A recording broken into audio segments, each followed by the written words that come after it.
we're going to do You this. can like my hat. It's going. Yeah, and this is what we've got to say. Yes. Hello. I'm recording this. Oh, well, this is for posterity. Yes. We're being very posterior. Well, hello and welcome back to ILTA Day 2. As you can see, we're just having more fun than should be legally allowed in the state of Tennessee. This is Tom O'Connor from the eDiscovery channel, sometimes the Comedy channel, but we're not really always sure when. Hi, Tom. Along with, why, it's Craig Ball. Why? Here I am. It's Craig Ball, who's graciously stepped out of Shrek's castle to talk to us. Don't tell Shrek, but Fiona is one hot ogre. I bet that Craig must have gotten the overflow room. They were booked up when you checked in, were they? This is actually the room they rented from me. Loud. We're being told to speak up and use our big boy voices. So, Craig, tell me, what's going on? What are you? I know you love the show. I love ILTA. You know why I love ILTA, Tom? No, but I think you're going to tell me. I'd be happy to tell you. Two reasons, really. I get to see a lot of people that I really like and admire and respect here. But more than that, ILTA is the place where people come for the best educational opportunities. People who come here really want to learn something. They come here knowing a lot, and they leave here knowing a lot more. And, you know, for all the fine programs there are around the nation, ILTA is the one where you can really get your legal geek on. Right. Now, I personally like it because not a whole lot of lawyers come. Tom, But I think those- I love lawyers. I think those are two ways of saying perhaps the same thing. No, that's not really true. But no, you're right. I think we're both right. I mean, the problem with many of the But other I'm shows- righter. You're righter. You're righter than rain. I think the problem with some of the other shows is, you said it, people here come to the show with a great level of education. So that's really, really And you helpful. said it too, they're not lawyers, they're lit support people, paralegals, IT professionals. They're the people that keep the wheels turning. Right. And they're not the people who are afraid to say, I don't know something and I want to learn it. Whereas we as lawyers are conditioned not to really be admitting the weakness of ignorance. Yeah. So that being said, any specific sessions you've seen or products you can talk about? I know you get a lot of behind-the-scenes briefings. Yes. and Well, what are you seeing that you like? I see a lot that I like, but let me tell you why I'm here. I was here because yesterday I got to do a really great panel. It was not great because I was on it. It was great because the people that put it together did a great job coming up with a scenario and so forth for us to demonstrate for this largely non-lawyer audience what a Rule 26F meet and confer in eDiscovery is all about.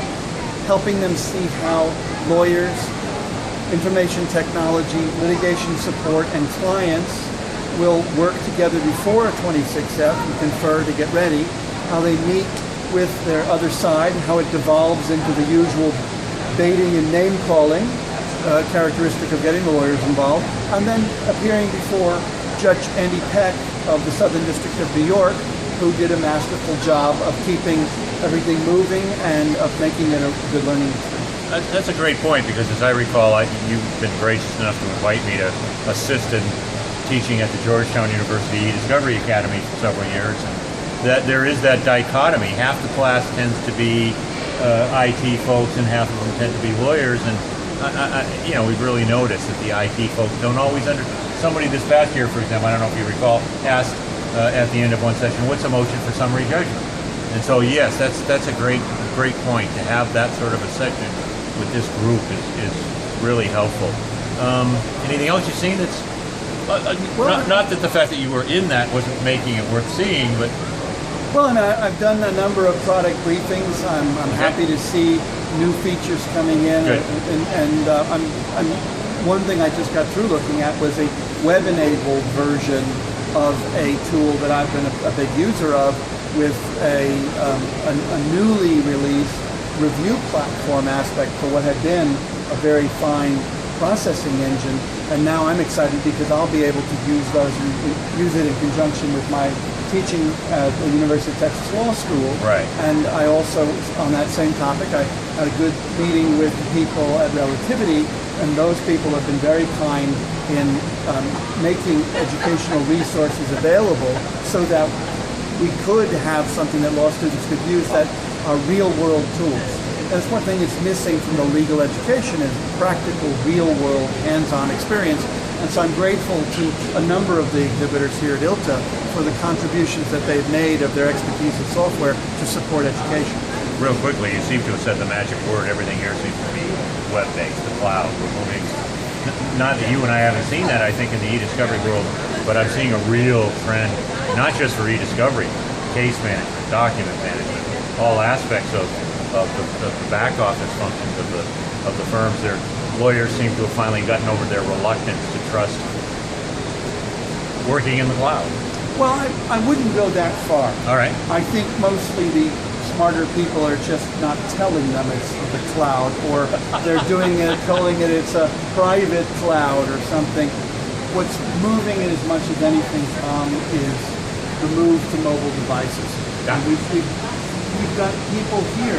How many laptops do you see versus how many tablets and devices?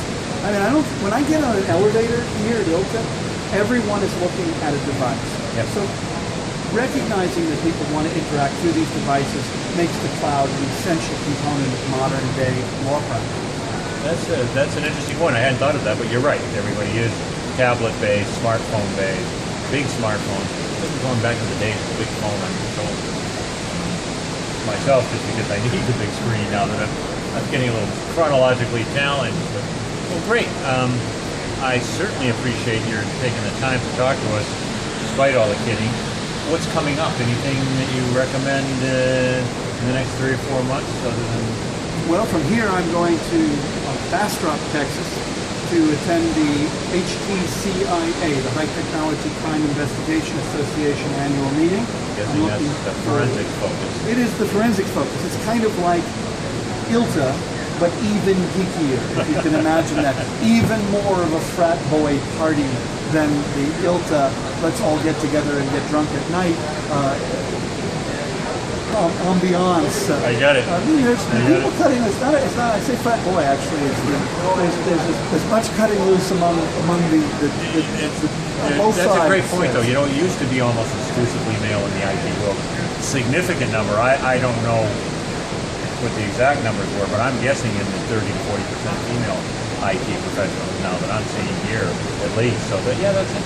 And that as a consequence, the incidence of showering and shampooing has seems to gone up dramatically among the IT world. I would be remiss if I didn't mention, you had said that there's going to be, and I know it's not necessarily a public event, but we'll be having some sort of an honoring of Judge John Faciola's retirement.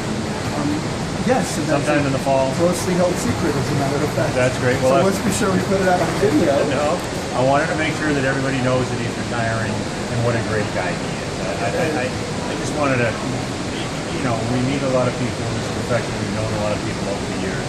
But Judge Faciola's got a... As good as it gets. Yes, he's got a special spot. And the funny thing about it, we don't really even need to do this because anyone who's ever met Don Faciola knows what a terrific fellow he is. He's been such a centerpiece of what you and I do at the Academy up in Washington teaching e-discovery. Exactly. That's what made me think of it. He's the heart and soul of that program, and we're so lucky to have his daily participants. All right. Totally agree. Well, thanks again, Craig. Thank you, Tom. As always, a great pleasure speaking with you. Pleasure's all mine. We will be back tomorrow on day 3 of ILTA from the Gaylord in fabulous someplace not downtown Nashville. Tom, who's this beautiful camera woman here? Someone who travels with you? Only when I'm extremely lucky.